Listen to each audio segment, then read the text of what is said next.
गोलू का ड्राइवर हाथों में ठंडी ठंडी आइसक्रीम का डब्बा लेकर स्कूल में आता है और लंच टाइम में गोलू को आइसक्रीम का डब्बा देकर चला जाता है। ठंडी ठंडी गोलू के हाथ में आइसक्रीम का डब्बा देख सभी बच्चों की उसके पास भीड़ जमा हो जाती है। तुम्हारी माँ कितनी अच्छी है, लंच टाइम में तुम्हारे लिए उन्होंने ठंडी ठंडी वनीला आइसक्रीम भेजी। सच में मेरी माँ तो बहुत अच्छी है।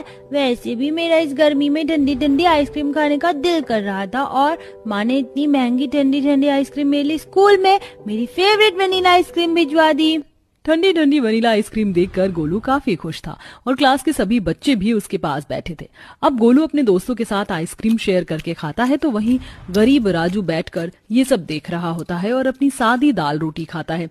कुछ देर में राजू घर आता है और दिव्या अपने बेटे को देख उसके लिए बर्फ वाली एक आइसक्रीम लेकर उसे देती है।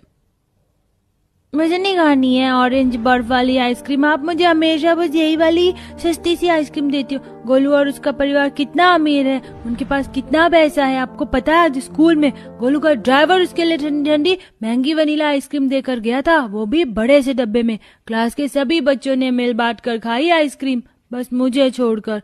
वो आइसक्रीम देखने में ही कितनी टेस्टी लग रही थी। इतना बोलकर उदास राजू घर में चला जाता है। ये देख दिव्या, सुमित्रा और काजल तीनों को काफी बुरा लगता है। समय यूं ही गुजरता है और बढ़ती गर्मी की वजह से दिव्या और उसका पूरा परिवार काफी परेशान होता है। ऐसे ही एक दिन दिव्या अपनी सास और राजू के साथ मार्केट जाती है, जहां राजू देखता है कि अमीर गोलू एक बड़ी सी दुकान पर खड़े होकर आइसक्रीम मैंगो शेक पी रहा है। ये तो बहुत टेस्टी है।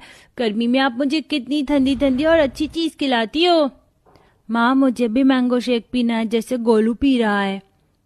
हाँ बेटा, क्यों नहीं, हम यहाँ सब्जी लेने आए हैं। सब्जी लेकर घर जाते हुए तुझे दिला देंगे मैंगो शेक।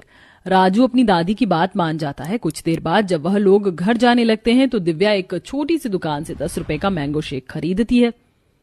माँ मुझे ये वाला मैंगो शेक नहीं पीना, मुझे वही वाला ठंडा ठंडा मैंगो शेक पीना है जो गोलू पी रहा था। राजू बेटा, ये भी वही मैंगो शेक है, बस दुकान का ही तो फर्क है। ये लो, मैं इसमें पाइप लगा देती हूँ, फिर तुम भी गोलू की तरह मैंगो शेक पीते हुए घर जाना। दिव्या राजू को बेवकूफ बनाकर उसके हाथों में 10 रुपए वाला मैंगो शेक पकड़ाकर उसे घर ले आती है। पर राजू अब समझदार हो चुका था। वह घर आकर अपनी माँ से कहता है, माँ मुझे मैंगो शेक नहीं पीना, मुझे वही ठंडे ठंडे मैंगो शेक पीनी थी जो गोलू ने पी थी, इसीलिए मैं ये मैंगो शेक रानी को दे रहा हूँ। रानी से तो पी ले।